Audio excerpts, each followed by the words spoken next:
मेरा नाम रुचि है।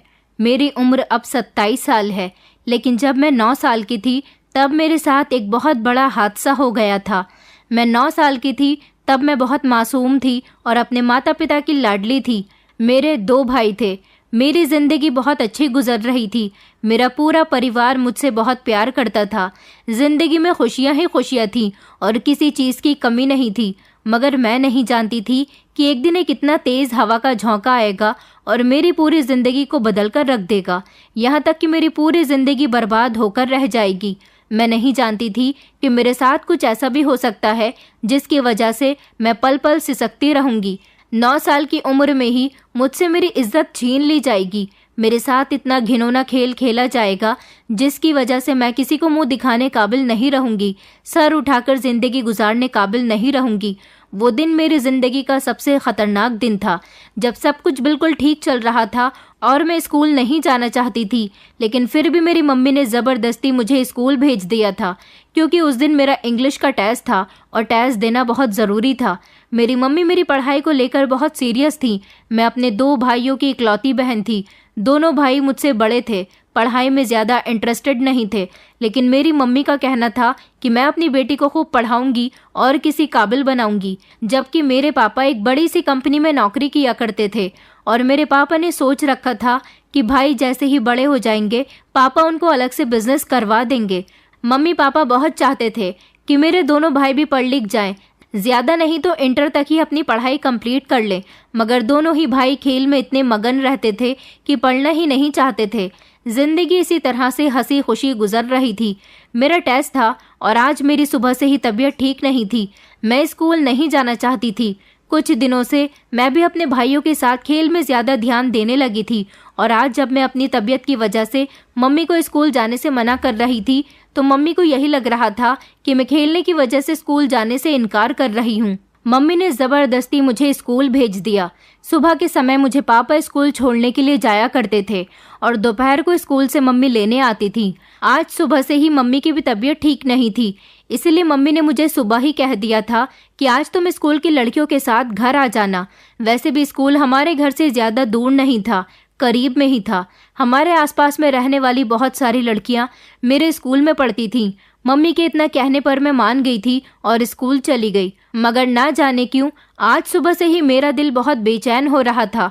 मम्मी ने ज़बरदस्ती स्कूल तो भेज दिया था, लेकिन ना ही तबीयत ठीक ठाक थी और ना ही पढ़ाई पर ध्यान था, क्योंकि टेस्ट की भी कोई तैयारी नहीं थी। मैं तो छुट्टी ही करना चाहती थी, लेकिन मम्मी ने छुट्टी नहीं करवाई और फिर मैं स्कूल आ गई। टेस्ट में भी जो कुछ आता था वो लिख दिया, बाकी जो नहीं आता था वो सब कुछ मैंने छोड़ दिया था। छुट्टी का समय हुआ तो मैं घर आने लगी। मैंने सोचा कि घर पास ही है, मैं अकेली ही चली जाती हूँ। मेरे साथ वाली सारी ही लड़कियां एक एक करके अपने अपने घर को जा चुकी थीं, जबकि स्कूल से बाहर ही आइसक्रीम का एक ठेला खड़ा हुआ था। मैं वहां पर आइसक्रीम खाने के लिए रुक गई थी। उसके बाद मैंने देखा कि आगे ही एक जर्नल स्टोर पर बड़ी खूबसूरत सी एक डायरी रखी हुई थी। मैंने वो डायरी भी खरीद ली, इसलिए मुझे घर जाते जाते देर हो गई थी।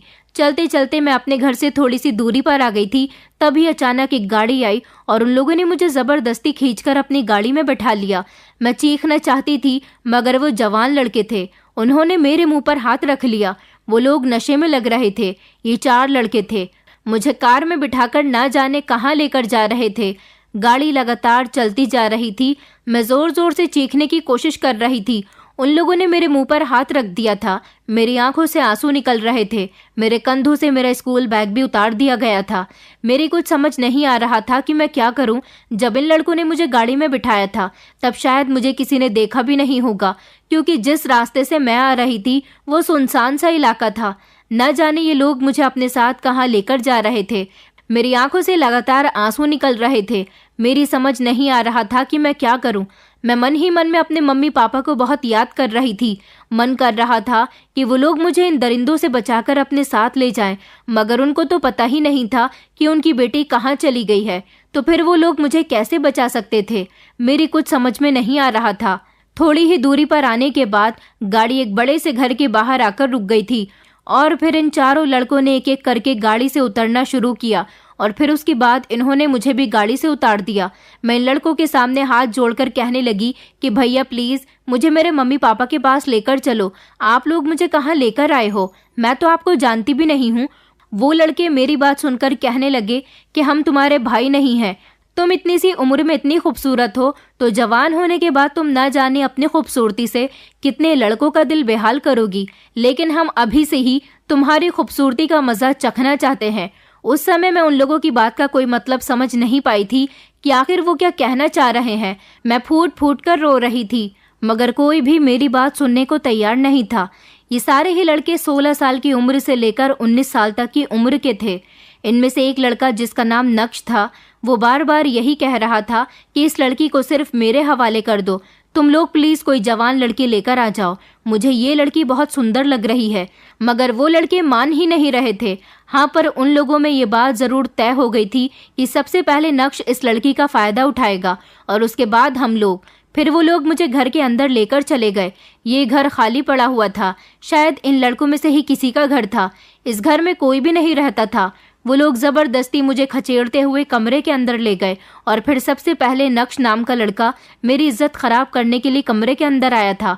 मैं कमरे में एक तरफ को खड़ी हुई रो रही थी और अपने आंसू साफ कर रही थी। मैं बार बार कह रही थी कि प्लीज़ भैया मुझे जाने दो, आप ये मेरे साथ क्या कर रहे हो? मगर वो लड़का नशे की हालत में मेरे पास आया और ज़बरदस्ती मेरे साथ बदतमीज़ी करने की कोशिश करने लगा और फिर उसने मेरी इज्जत ख़राब कर दी।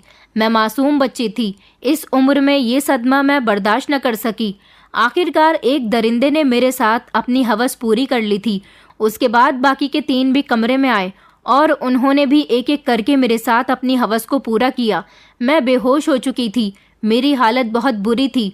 मैं ज़ख्मों से चूर हो चुकी थी। मेरे शरीर पर जगह जगह चोट के निशान मौजूद थे। जब मैं बेहोश हो गई तब मुझे पता ही नहीं चला कि मेरे साथ क्या हुआ था। हाँ, मगर मैं इतना ज़रूर जानती थी कि जब मैं होश में आई थी तो मैं बहुत ज़्यादा तकलीफ़ से तड़प रही थी। मुझे तो लग ही नहीं रहा था कि मैं ज़िंदा हूँ। मुझे तो ऐसा लग रहा था जैसे मुझे किसी दहकते हुए बिस्तर पर लिटा दिया है, जिस पर लेटकर मुझे होश में आने के बाद तकलीफ़ का अंदाज़ा साफ हो रहा था। मैंने जब आँख खोल कर देखा तो मेरे इर्द गिर्द मेरे घर वाले खड़े हुए थे। मेरे मम्मी पापा और मेरे दोनों भाई। शायद सब लोगों को मेरे बारे में पता चल चुका था कि मेरे साथ क्या हुआ है। मेरी मम्मी तो बुरी तरह से रो रही थी, जबकि पापा की आंखों में भी आंसू मुझे साफ नजर आ रहे थे। अपनी लाडली बेटी की इतनी बुरी हालत देखकर उन लोगों का दिल कटकर रह गया था। डॉक्टर से मेरा इलाज चल रहा था, मगर हैरानी की बात यह थी कि मैं अपने घर में मौजूद थी। मुझे अस्पताल लेकर नहीं जाया गया, जबकि मेरे फैमिली डॉक्टर ही हमारे घर पर आकर मेरा ट्रीटमेंट कर रहे थे।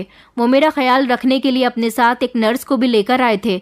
पूरे 2 दिन के बाद मैं कुछ बात करने के काबिल हुई थी। तब मेरी मम्मी ने मुझसे पूछा था कि बेटी, तुम्हारे साथ ये सब कुछ कैसे हुआ? आखिर तुम कहाँ चली गई थी? मैं इस हादसे से बुरी तरह से डर चुकी थी और मैं फूट फूट कर रोने लगी। मैंने अपने मम्मी पापा को कुछ भी नहीं बताया था, क्योंकि मैं इस हालत में ही नहीं थी और मैं इस बात को दोबारा याद नहीं करना चाहती थी। मेरा बचपन तो जैसे ख़त्म ही हो चुका था। मैंने हंसना बोलना पूरी तरह से छोड़ दिया था। लेकिन फिर भी जब मैं धीरे धीरे रिकवर हुई तो मैंने अपनी पूरी कहानी अपनी मम्मी को बता दी थी कि मैं किस तरह से घर आ रही थी, और घर आते समय उन लड़कों ने मुझे गाड़ी में बिठा लिया था और उसके बाद वो मुझे एक बड़े से घर में लेकर गए। वहाँ जाने के बाद उन लोगों ने मेरे साथ मेरी कहानी सुनकर मेरी मम्मी फूट फूट कर रोने लगी थी। उनकी आंखों से लगातार आंसू निकल रहे थे। मेरे साथ जो हुआ था वो तो उनको अच्छी तरह से पता था, लेकिन कैसे हुआ था ये बात वो नहीं जानती थी, और ये बात मेरे सब कुछ बताने के बाद क्लियर हो गई थी।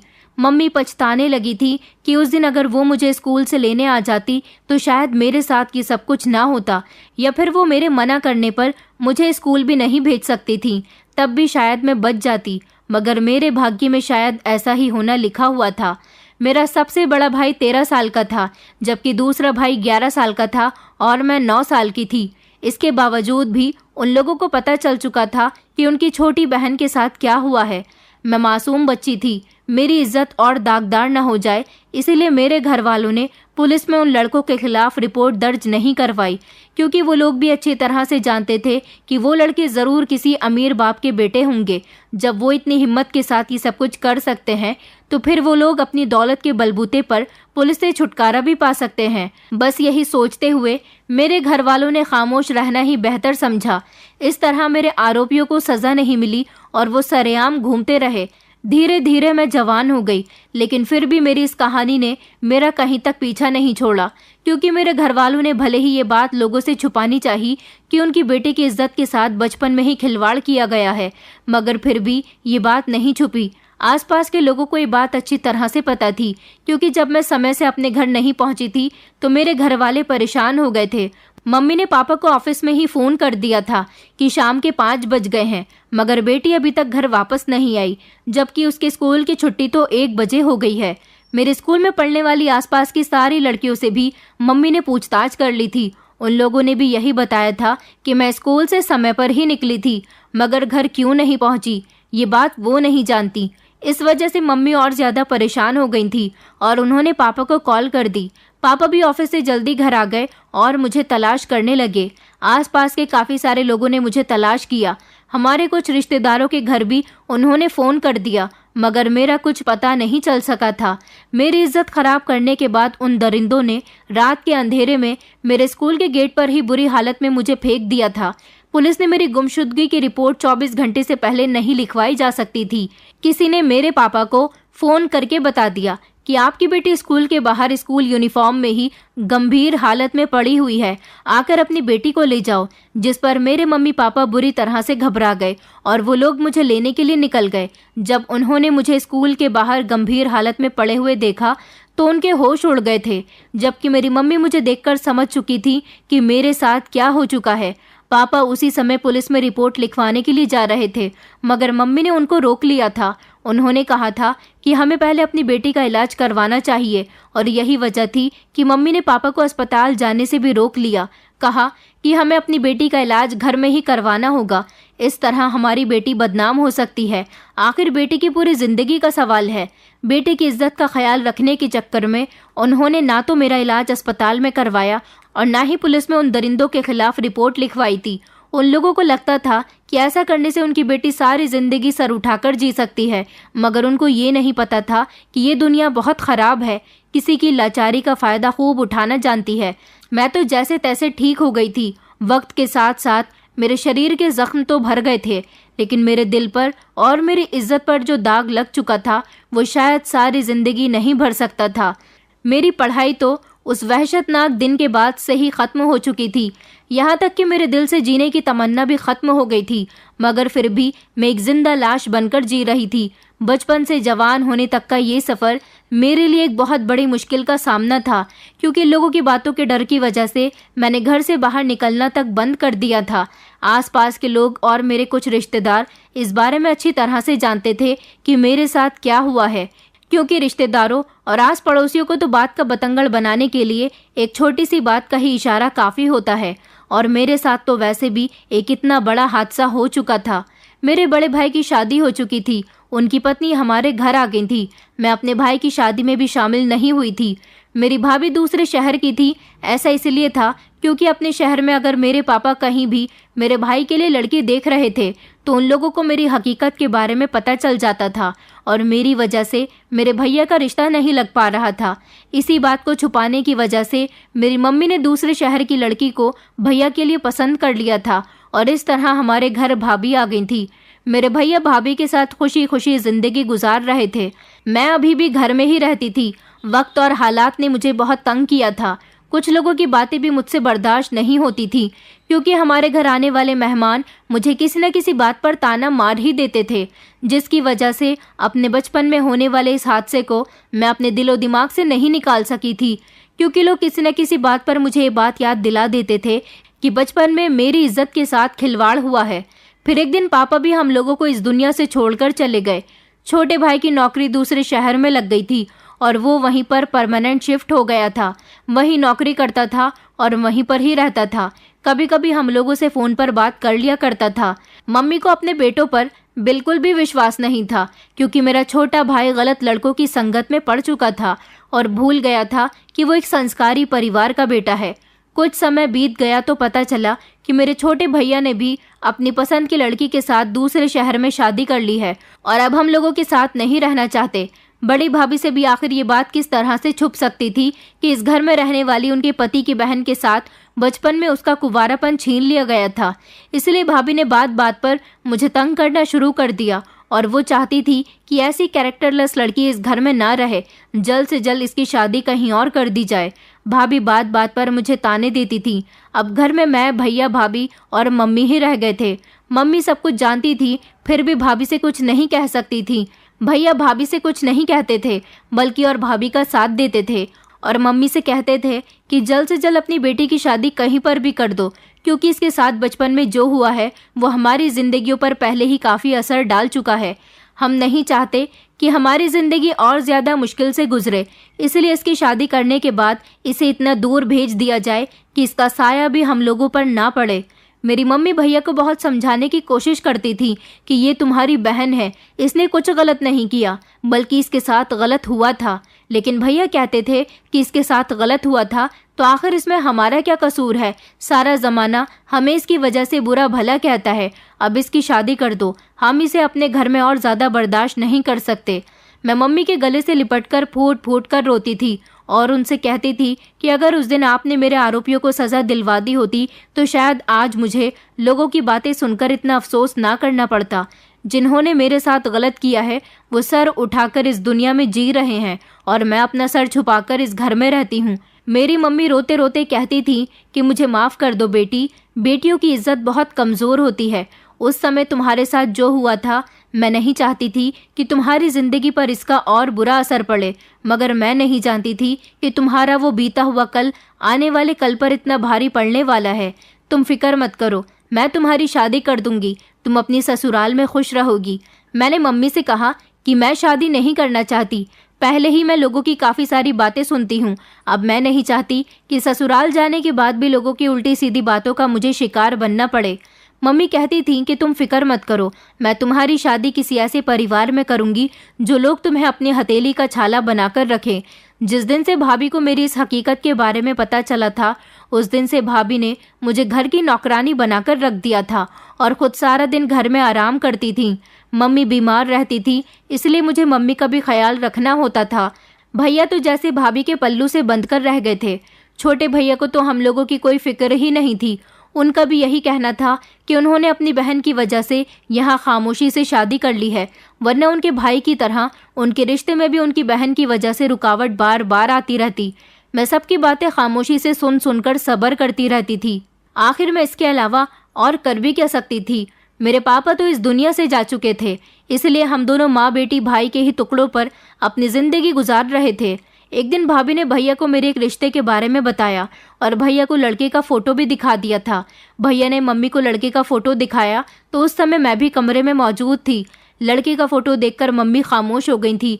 जब मैंने फ़ोटो पर नज़र मारी तो मेरे पैरों तले से ज़मीन निकल गई थी, क्योंकि ये कोई लड़का नहीं था बल्कि 35 साल की उम्र का आदमी था। मैं 22 साल की जवान और खूबसूरत लड़की 35 साल के आदमी के साथ शादी नहीं कर सकती थी। आखिर सारी ज़िंदगी मैंने इतना सब कुछ सहा था, अब आगे मेरे अंदर कुछ भी सहने की हिम्मत नहीं थी। मैं फ़ोटो देखकर रोने लगी थी और भैया से कहने लगी थी कि भैया प्लीज़ मेरे साथ ये सब कुछ मत करो, ये लड़का बहुत उम्र का है। भैया कहने लगे कि शुक्र मनाओ तुम्हारा इस आदमी के लिए भी रिश्ता आ गया, वरना तुम्हारी इज्जत के चर्चे जितनी दूर दूर तक फैल चुके हैं उस हिसाब से तो तुम्हें कोई भी अपने घर की बहू स्वीकार न करे। शुक्र मनाओ अपनी भाभी का जो तुम्हारे लिए ये रिश्ता लेकर आई है।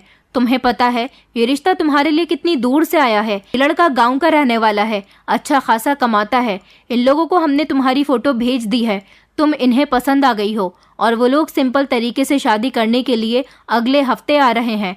ये मत सोचो कि मैं तुम्हारा भाई होते हुए तुम्हारे साथ गलत कर रहा हूँ। मैं यहाँ पर भी तुम्हारे लिए रिश्ते तलाश कर चुका हूँ, मगर कोई भी तुम्हें अपने घर की बहू बनाने के लिए तैयार नहीं है। अब इसके अलावा मैं कुछ नहीं कर सकता। एक यही आदमी है जो तुम्हें अपने घर की इज्जत बनाने के लिए तैयार हो गया, तो इसीलिए खामोशी से शादी करने के लिए तुम भी तैयार हो जाओ। अगले हफ्ते ये लोग बारात लेकर आ जाएंगे। भैया तो ये बात कहकर कमरे से निकल गए थे, मगर मैं मम्मी के गले से लगकर बुरी तरह से रो रही थी और मम्मी से कह रही थी कि मम्मी, क्या मेरी किस्मत इतनी खराब है कि मेरी शादी इतनी उम्र के आदमी के साथ हो रही है। मम्मी कहने लगी कि बेटी, तुम्हारा भाई सही कह रहा है, यहाँ तो तुम्हारी शादी नहीं हो सकती। तुम नहीं जानती, मैंने भी कई लोगों से तुम्हारे रिश्ते के बारे में कहा हुआ है, मगर हर जगह तुम्हारे साथ बीता हुआ वो काला साया तुम्हारे पीछे पीछे चलकर आ जाता है। देखो, इस लड़के के साथ शादी करोगी तो ये तुम्हें सारी जिंदगी खुश रखेगा, क्योंकि ये तुम्हारी हकीकत के बारे में नहीं जानता। अगर यहाँ हम तुम्हारी किसी जवान लड़के के साथ ही शादी कर देते हैं और अगर उसने तुम्हें खुश नहीं रखा, उसको तुम्हारी पुरानी कहानी के बारे में पता चल गया, तो वो तुम्हें सारी जिंदगी अपने अत्याचार का निशाना बनाता रहेगा, सारी जिंदगी तुम्हें तंग करेगा और ऐसा भी हो सकता है कि शादी की पहली रात ही तुम्हें छोड़ दे। इसीलिए कहती हूँ कि तुम प्लीज़ इसी लड़के के साथ शादी करके खुशी खुशी अपना घर बसा लो। ये लड़का उम्रदार है, इसे तुम जैसी खूबसूरत लड़की मिल रही है, ये तुम्हारा बहुत ख्याल रखेगा। मेरी मानो तो इसके साथ शादी कर लो और इस घर से निकल जाओ। मैं तुम्हें यहाँ पर पल पल मरते हुए नहीं देख सकती। बहू ने तुम्हें घर की नौकरानी बनाकर रख दिया है। पहले ही मेरी बेटी काफ़ी कुछ बर्दाश्त कर चुकी है। मैं नहीं चाहती कि मेरी बेटी सारी जिंदगी लोगों की बातें सुनती रहे। अब अपने बारे में सोचो और इस लड़की के साथ शादी कर लो। मम्मी की बात सुनकर मैं खामोश हो गई थी और मैंने सब कुछ अपनी किस्मत पर छोड़ दिया था और सोच लिया था कि अब जैसा मेरे साथ हो रहा है होने दिया जाए। भैया भाभी की मर्जी से मैंने खामोशी से शादी कर ली थी। मम्मी से अलग होने का मुझे बहुत ज़्यादा गम था, मगर मैं कुछ नहीं कर सकती थी। मम्मी ने मुझे यही कहकर विदा किया था कि अपने ससुराल में अपने इस राज को खुलने मत देना, जितना चाहे छुपाने की कोशिश करना, क्योंकि अगर ये राज तुम्हारी ससुराल तक पहुंच गया तो तुम्हारी आने वाली ज़िंदगी भी पूरी तरह से तबाह कर देगा। मम्मी की बात सुनकर मैंने हाँ में सर हिला दिया था। भला कौन इंसान ऐसा होता है जो जानबूझकर अपनी ज़िंदगी को मुश्किल में डाले, जबकि मेरा तो उस समय भी कोई कसूर नहीं था जब मैं मासूम बच्ची थी। फिलहाल मेरी जैसे तैसे शादी हो गई और मैं विदा होकर अपने 35 साल के पति की पत्नी बन गई थी। ससुराल में मेरा बड़ी इज्जत के साथ स्वागत किया गया था। मेरी सास बार बार यही कह रही थी कि मुझे यकीन नहीं होता कि मेरे बेटे को इतनी अच्छी और सुंदर बहू मिल गई है। वो मुझे बहुत प्यार कर रही थी। मेरे ससुराल में मेरे पति और सास के अलावा कोई भी नहीं था, मगर सुना था कि इन लोगों का बहुत बड़ा परिवार है। ससुर इस दुनिया से जा चुके हैं।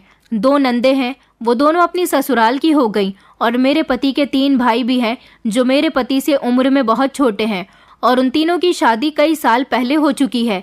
मेरा पति अपने सारे बहन भाइयों में सबसे बड़ा था।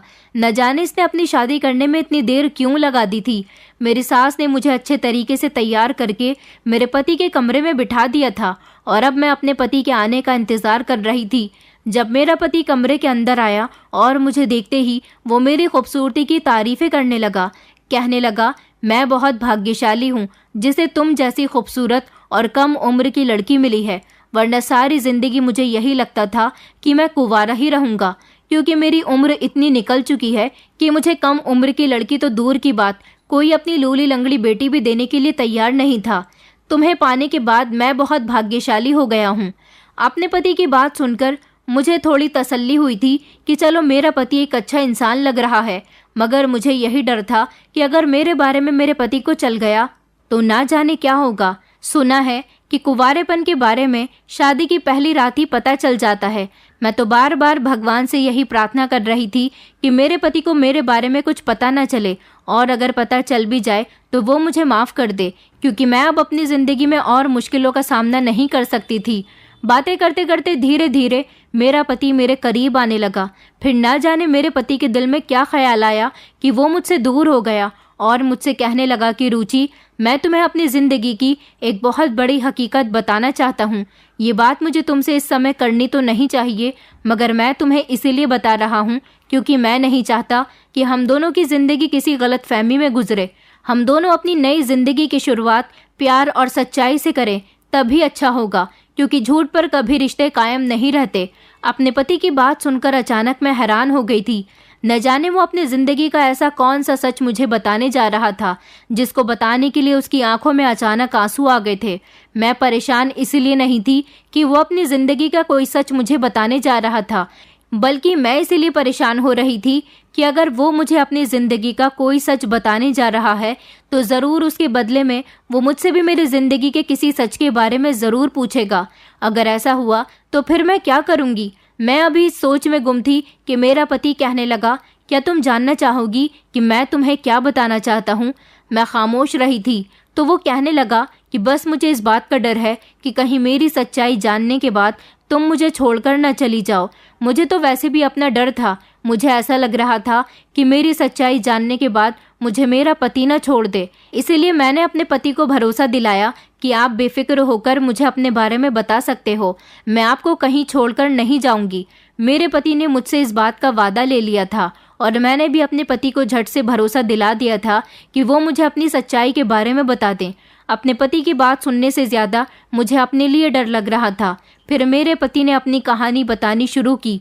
उसने कहा, मेरे मम्मी पापा ने मुझे गांव से शहर कॉलेज में पढ़ने के लिए भेज दिया था। मैं कॉलेज के बिगड़े हुए लड़कों की संगत में आ गया था। वो लोग मुझे सिगरेट पिलाया करते थे, जुआ खेलने के लिए भी फोर्स करते थे। खाली समय में हम लोग यही काम किया करते थे। मैं पूरी तरह से बिगड़ चुका था। उस समय मेरी उम्र 18 साल थी। एक दिन हमारे कॉलेज की फेयरवेल पार्टी थी। फेयरवेल पार्टी कंप्लीट होने के बाद हम सब लोगों ने अपने लिए एक पर्सनल पार्टी रखी हुई थी। हम लोगों ने पहले तो खूब सारी ड्रिंक की और उसके बाद हम लोग तेज़ रफ्तार में गाड़ी चला रहे थे, जब अचानक मेरे एक दोस्त की नज़र स्कूल से निकलती हुई एक छोटी सी बच्ची पर गई जो सिर्फ 9 साल की थी। हम दोस्तों ने प्लान बनाया कि इस बच्ची को किडनैप करके इसके साथ गलत काम करते हैं। मैं भी अपने दोस्तों के साथ इस काम में पूरा शामिल था और फिर हम लोगों ने उस लड़की को रास्ते से उठाकर अपनी गाड़ी में बिठा लिया और मेरे ही दोस्त के एक बंद घर में उसे ले गए। मगर मैंने उन लोगों से कहा कि सबसे पहले मैं इस लड़की का फ़ायदा उठाना चाहता हूँ, तुम लोग अपने लिए कहीं और अरेंजमेंट कर लो। लेकिन मेरे दोस्तों ने कहा कि हम लोग कहीं और अरेंजमेंट तो नहीं कर सकते, लेकिन तुम इसका सबसे पहले फ़ायदा उठा लेना, तुम्हारे लिए इतना ज़रूर कर सकते हैं। वो मासूम बच्ची बुरी तरह से रो रही थी, गिड़गिड़ा रही थी, मगर मुझे उस पर कोई रहम नहीं आया और मैं उसे कमरे में ले गया और सबसे पहले उसकी इज्जत मैंने ख़राब की और उसके बाद मेरे दोस्तों ने। वो लड़की जब बेहोश हो गई तो हमने उसे दोबारा उसी स्कूल के गेट के सामने फेंक दिया। आधी रात के समय हमने उसे फेंक दिया था ताकि हमें कोई देख न सके। हम लोग नशे की हालत में थे और फिर उसके बाद हम अपने घर आ गए।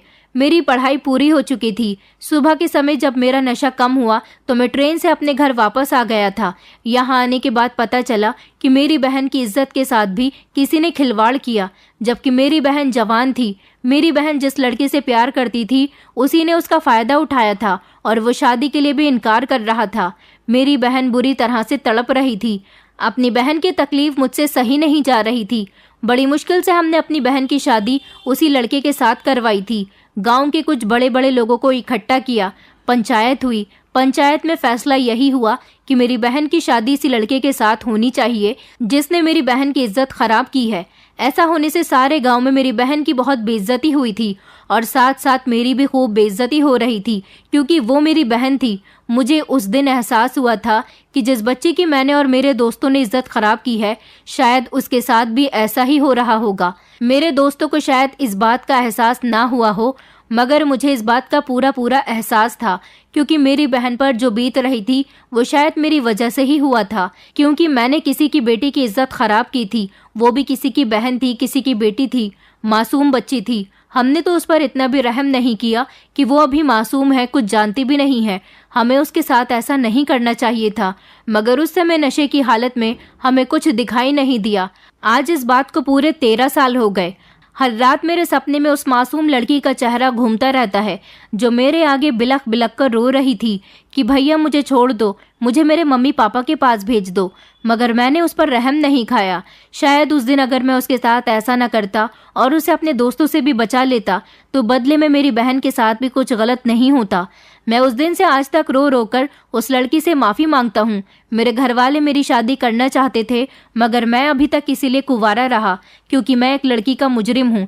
मैं सोचता हूँ कि अगर मैंने शादी कर ली तो मैं अपनी पत्नी को क्या मुंह दिखाऊंगा कि जो लड़की मेरी पत्नी बनकर इस घर में आएगी वो एक ऐसे इंसान की पत्नी बनेगी जिसने एक मासूम सी बच्ची की इज्जत खराब कर दी थी। मुझे डर है कि मेरी ऐसी गलती पर मेरी बहन के साथ जो हुआ वो वापस पलटकर मेरी औलाद के साथ ना हो। बस मैं शादी करने से इसीलिए डरता था और मैंने अपने सारे छोटे बहन भाई की एक एक करके शादी करवा दी, लेकिन अपनी शादी नहीं की। अपने घर वालों से भी मैंने सारी जिंदगी ये बात छुपा कर रखी क्योंकि मैं उनका सामना नहीं कर सकता था। लेकिन अब मेरे सारे भाई शादी करने के बाद अलग हो चुके हैं, अपने परिवार के साथ अलग रहते हैं। मेरी बहनें भी अपनी ससुराल में खुश रह रही हैं। पिता इस दुनिया में रहे नहीं, इसलिए मुझे अपनी बीमार माँ का ख्याल है। मेरी बीमार माँ मेरे लिए काफ़ी कुछ करती है और बस हमेशा उसके लबों पर यही ख्वाहिश रहती है कि बेटा तुम भी अपनी शादी कर लो। मरने से पहले मैं तुम्हारी शादी करना चाहती हूँ। बस अपनी माँ की बातों की खातिर मैं शादी करने के लिए राज़ी हो गया। मेरी माँ की शुरू से ही यही चाहत रही थी कि मेरी पत्नी खूबसूरत हो, कम उम्र की हो, मगर मेरी हरकतें ऐसी थी, मुझे नहीं लगता था कि मुझे कभी अच्छी पत्नी मिल सकती थी। मैंने इसी वजह से अपनी सारी उम्र निकाल दी और इतनी उम्र हो जाने के बाद भी मुझे तुम जैसी पत्नी मिल गई। मैं तुम्हारे आगे हाथ जोड़ता हूँ, प्लीज़ मेरी सच्चाई जानने के बाद मुझे छोड़कर मत जाना। अगर वो लड़की आज भी मेरे सामने आ जाएगी तो मैं उससे माफ़ी मांग लूँगा, क्योंकि मैं सारी ज़िंदगी अपनी इस गलती पर बहुत शर्मिंदा रहा हूँ। मेरी आंखों के सामने बार बार उस बच्ची का चेहरा आता है, मुझे सुकून नहीं लेने देता।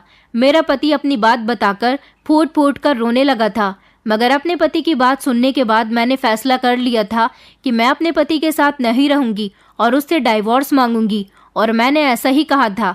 मैंने अपने पति से कहा कि मुझे तुमसे डिवोर्स चाहिए। मेरा पति, जो सर झुकाकर रो रहा था, अचानक एक झटके से उसने सर उठाया और कहने लगा कि ये तुम कैसी बातें कर रही हो? मैंने तो तुमसे पहले ही वादा लिया था कि तुम मुझे छोड़कर कहीं नहीं जाओगी। मैं जानता हूँ कि मेरी बहुत बड़ी गलती है, इसलिए मैंने तुम्हें हमारी ज़िंदगी की नई शुरुआत करने से पहले ही ये सब कुछ बता दिया।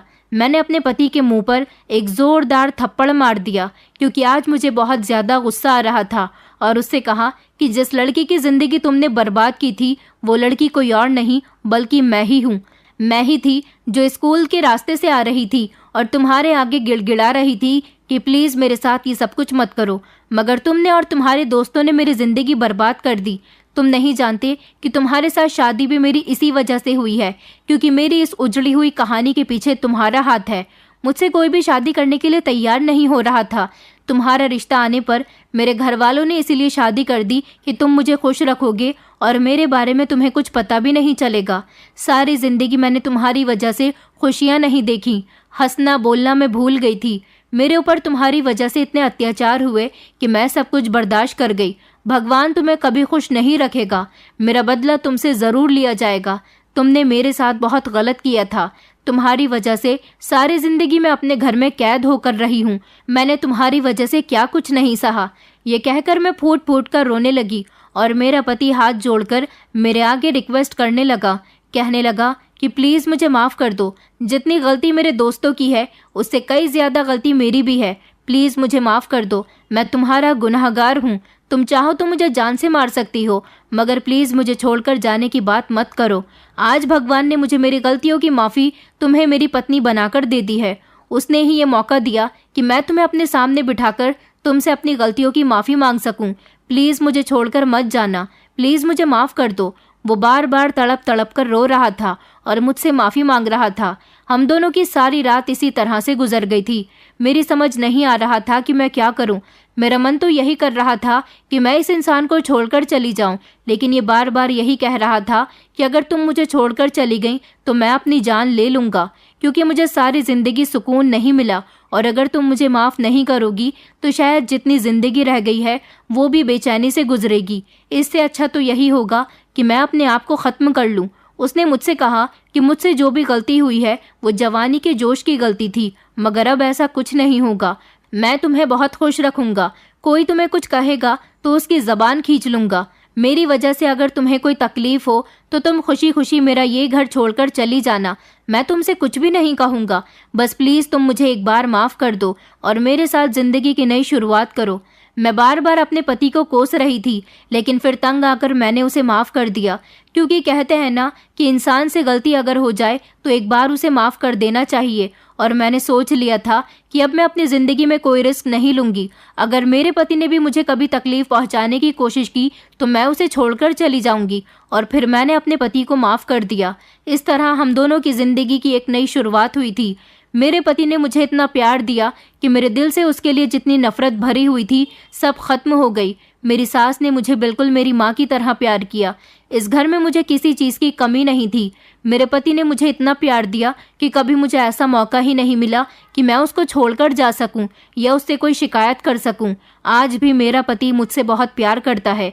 मेरे पास 2 बच्चे हैं और मुझे लगता है कि शायद मेरी शादी नक्श के अलावा किसी और से होती तो मैं वहाँ भी इतनी खुश नहीं रहती जितनी मैं यहाँ पर अपने पति के साथ खुश हूँ। कभी कभी गलती करने वाले इंसान को माफ़ करने पर हमें भी एक नया सबक मिलता है कि हमारी माफ़ी की वजह से सामने वाला इंसान इतना संभल गया कि उसने गलती करने के बारे में दोबारा कभी सोचा भी नहीं। दोस्तों, उम्मीद करती हूँ आपको हमारी कहानी पसंद आई होगी। कहानी पसंद आई है तो वीडियो को लाइक करें, चैनल पर नए हैं तो चैनल को सब्सक्राइब करें और हाँ, नोटिफिकेशन बेल को ज़रूर दबाएं ताकि अगली अपडेट सबसे पहले आपको मिले।